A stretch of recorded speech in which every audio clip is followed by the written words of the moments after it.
This is the last lecture of wave motion और इस part में हम बेसिकली रेजोनेंस ट्यूब के बारे में पढ़ेंगे। उसके ऊपर बेस्ड हम क्वेश्चंस देखेंगे, right? So let's start this lecture. देखिए, रेजोनेंस ट्यूब एक्चुअली में क्या होता है वो पहले समझिए। रेजोनेंस ट्यूब में हम क्या करते हैं, वाटर फील करते हैं। देखिए, आपके पास एक ट्यूब होता है, ट्यूब में हम वाटर फील करके रखते हैं, राइट? और फिर क्या करते हैं, हम धीरे धीरे इस वाटर का लेवल डिक्रीज करते हैं और वाटर का लेवल डिक्रीज करने के साथ साथ यहां पे हम क्या करते हैं, ट्यूनिंग फॉर्क लाते हैं और ट्यूनिंग फॉर्क को वाइब्रेट करवाते हैं। इस ट्यूनिंग फॉर्क का फ्रीक्वेंसी जो होता है वो हम कांस्टेंट लेके चलते हैं। ट्यूनिंग फॉर्क को वाइब्रेट करवाते हैं, रेजोनेंस ट्यूब में वाटर का लेवल धीरे धीरे डिक्रीज करते हैं और अलग अलग फ्रीक्वेंसी, अलग अलग रेजोनेटिंग फ्रीक्वेंसी हमें देखने को मिलता है। सो बेसिकली क्या है रेजोनेंस ट्यूब, क्या है, it is based on resonance condition. ये सबसे पहला इंपॉर्टेंट पॉइंट जो आपको याद रखना पड़ेगा कि it is based on resonance condition. ये आपको याद रखना पड़ेगा that resonance tube is based on resonance condition. अब इससे क्या हम करते हैं वो सुनिए। इससे हम क्या करते हैं, रेजोनेंस ट्यूब के हेल्प से हम क्या कर सकते हैं, स्पीड ऑफ साउंड, उसका वेवलेंथ और end correction in the tube calculate कर सकते हैं। सो क्या कैलकुलेट कर सकते हैं, with the help of this tube we can find speed, wavelength of sound as well as end correction of the tube. ये हम कैलकुलेट कर सकते हैं। अब आइए कैसे मैकेनिज्म काम करता है ये सुनते हैं। देखिए, ये आपके पास ट्यूब था, इसमें वाटर भरा हुआ था। यहां पे हमने क्या किया, एक ट्यूनिंग फॉर्क लाया। अब धीरे धीरे इस वाटर का लेवल डिक्रीज करेंगे। पहला जो हम वाटर का लेवल डिक्रीज करते हैं वो मान लेते हैं L1 वाटर का लेवल डिक्रीज करेंगे।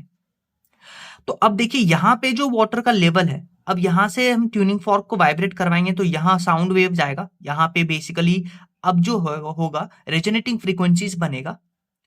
अब मैंने आपको बताया था कि अगर ये एंड वाटर है तो यहां पे क्लोज एंड हो गया क्योंकि इधर मीडियम चेंज हो गया और ऊपर ओपन एंड, यानी कि रेजोनेंस ट्यूब एक्चुअली में क्या है, क्लोज्ड ऑर्गन पाइप का कंडीशन है। डन? इतना समझ में आया? क्यों क्यों क्लोज ऑर्गन पाइप का कंडीशन है? क्योंकि एक एंड पे वाटर है। अगर एक एंड पे वाटर है तो यहां एंड क्लोज हो गया, ये एंड नोड बनाएगा और ऊपर ओपन एंड पे एंटी नोड बनाएगा। तो ये क्लोज ऑर्गन पाइप का कंडीशन है। अब क्लोज ऑर्गन पाइप में हम पढ़ के आए हैं दो इंपॉर्टेंट कंडीशन कि क्लोज ऑर्गन पाइप जो होता है ऑड फ्रीक्वेंसीज बनाता है। कैसे? 1, 3, 5 ऑड फ्रीक्वेंसी बनाता है और इसका जो फंडामेंटल फ्रीक्वेंसी होता है वो होता है V/4L। तो ये इसका फ्रीक्वेंसी का क्या होगा सक्सेसिव, 1V/4L, 3V/4L, 5V/4L। तो ऐसे बनाता है क्लोज ऑर्गन पाइप। तो यही कंडीशन यहां पे भी होगा। आइए डिस्कस करते हैं।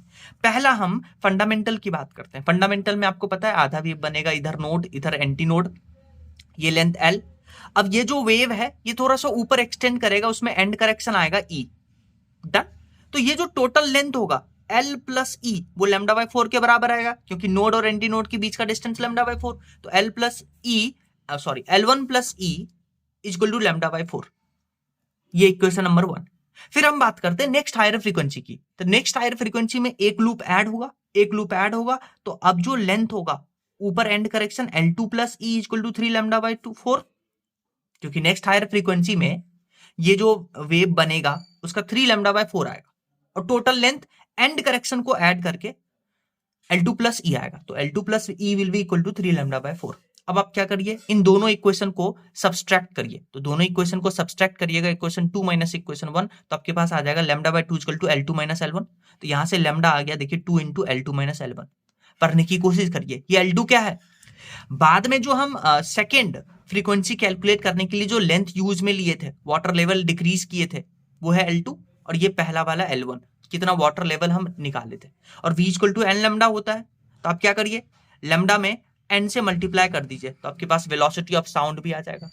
इक्वेशन 1 और इक्वेशन 2 को डिवाइड कर दीजिए। तो इक्वेशन 1 और इक्वेशन 2 को डिवाइड करिएगा तो आपके पास एंड करेक्शन का भी वैल्यू आ जाएगा L2 minus 3L1 divided by 2। तो ये सब आपको याद होना चाहिए। जैसे इसके ऊपर बेस्ड एक क्वेश्चन देखिए। क्वेश्चन में आपको बोला है कि रेजोनेंस ट्यूब एक्सपेरिमेंट में वेलोसिटी ऑफ साउंड इतना है, फ्रीक्वेंसी इतना है और लेंथ ऑफ ट्यूब है 125 सेंटीमीटर। आपसे पूछा find maximum number of resonance condition possible and maximum and minimum level of liquid at resonance condition. आइए इसके ऊपर डिस्कशन करते हैं। देखिए क्वेश्चन में आपको क्या क्या गिवन है। क्वेश्चन में आपको गिवन है वेलोसिटी ऑफ साउंड, फ्रीक्वेंसी और length of resonance tube given है। डन। तो क्या हम यहां से लैम्डा कैलकुलेट कर सकते हैं? v equal to N lambda होता है, तो लैम्डा को लिख सकते हैं v अपॉन एम। वेलोसिटी डाले, फ्रीक्वेंसी डाले, वेलोसिटी मीटर पर सेकेंड में, फ्रीक्वेंसी 500 हर्ट्ज है, सेंटीमीटर में कैलकुलेट करने के लिए 100 से मल्टीप्लाई करेंगे तो लैम्डा आ गया 60 सेंटीमीटर। अब आपको पता है कि ये जो रेजोनेंस ट्यूब है ये क्लोज ऑर्गन पाइप बनाएगा। आइए बात करते हैं, एयर कॉलम की बात करते हैं। अलग अलग एक्सपेरिमेंट करके चेक करेंगे और फिर हम बात करेंगे। एयर कॉलम की बात करते हैं तो पहला जो बनेगा वो λ/4 बनेगा, क्योंकि ये है आपके पास रेजोनेंस ट्यूब। ये क्योंकि फंडामेंटल जो बनेगा वो λ/4 बनेगा, क्योंकि पहला जो बनेगा वो λ/4 डिस्टेंस का होगा, नोड और एंटी नोड के बीच में एक ही लूप, आधा लूप बनेगा। सो पहला जो हम बात कर रहे हैं वो λ/4 है। लैम्डा हम कैलकुलेट कर चुके हैं 60 सेंटीमीटर, तो 60 रखेंगे तो एयर कॉलम का लेंथ आ गया 15 सेंटीमीटर। यानी कि जो पहला रेजोनेटिंग फ्रीक्वेंसी बना, पहला जो रेजोनेंस होगा वो λ/4 पे होगा, 15 सेंटीमीटर एयर कॉलम पे। लिक्विड कॉलम कितना होगा? टोटल लिक्विड कॉलम है, टोटल लिक्विड का हाइट है 125, 15 एयर है, तो टोटल हो गया 110 सेंटीमीटर। नेक्स्ट जो बेसिकली रेजोनेंस आएगा वो 3 λ/4 पे आएगा। लैम्डा को वैल्यू रखिए 60, तो यहां से देखिए एयर कॉलम का आ जाएगा 45 सेंटीमीटर, यानी कि एयर कॉलम का लेंथ होना चाहिए 45 सेंटीमीटर, तभी दूसरा रेजोनेंस पॉसिबल होगा। और टोटल लिक्विड का लेंथ था 125, इसमें से 45 माइनस करेंगे तो 80 सेंटीमीटर बचा वाटर का। नेक्स्ट आएगा ऑड, देखिए जा रहा है 1 3 5 7, ऑड जा रहा है। नेक्स्ट आएगा 5 λ/4, लैम्डा का वैल्यू रखेंगे तो एयर कॉलम आ गया 75, 125 वाटर का है, माइनस 75 ये आ जाएगा। फिर नेक्स्ट 7 λ/4, 105 आ गया, 125 105 20 सेंटीमीटर, ये भी पॉसिबल है। फिर नेक्स्ट आएगा 9 λ/4, तो ये आ जाएगा 135, ये तो 135 एयर कॉलम आया, वाटर कॉलम 125 ही है, तो ये केस पॉसिबल नहीं है, क्योंकि आपके पास जो रेजोनेंस ट्यूब का टोटल लेंथ है वो 125 सेंटीमीटर है जिसमें पानी भरा हुआ है। तो पूरा पानी अगर खाली कर भी देते हैं तो एयर कॉलम 125 ही बनेगा, पर यहां एयर कॉलम 135 बन रहा है। This case is not possible, this resonance is not possible. तो कितना रेजोनेंस पॉसिबल है? 1 2 3 4, यानी maximum number of resonance condition possible with this tube will be 4। तो ये आपको पहला क्वेश्चन का आंसर मिल गया। नेक्स्ट क्वेश्चन देखिए, नेक्स्ट क्वेश्चन आपसे पूछा है मैक्सिमम या minima level of liquid at resonance condition. तो इसको कैसे कैलकुलेट करेंगे, आइए ये सीखते हैं। इसको कैसे कैलकुलेट करेंगे? देखिए वाटर लेवल का मैक्सिमम लेवल कितना है? 110, क्योंकि पहला फ्रीक्वेंसी, पहला रेजोनेंस जब आएगा तो उसमें वाटर लेवल 110 होगा। मिनिमम लेवल कितना है? 20, तो यही दोनों आंसर हुआ। नेक्स्ट क्वेश्चन देखिए, इस क्वेश्चन में आपको बोला है कि and correction in resonance tube is 1 centimetre. And correction आपको 1 सेंटीमीटर गिवन है और फर्स्ट रेजोनेंट लेंथ जो आपके पास है वो है 15 centimetre. Then find the next resonant length, यानी L1 आपको गिवन है 15 सेंटीमीटर, आपसे L2 पूछा है। तो अभी भी आप एंड करेक्शन का फॉर्मूला लिख के आए थे, L2 - 3L1 डिवाइडेड बाय 2।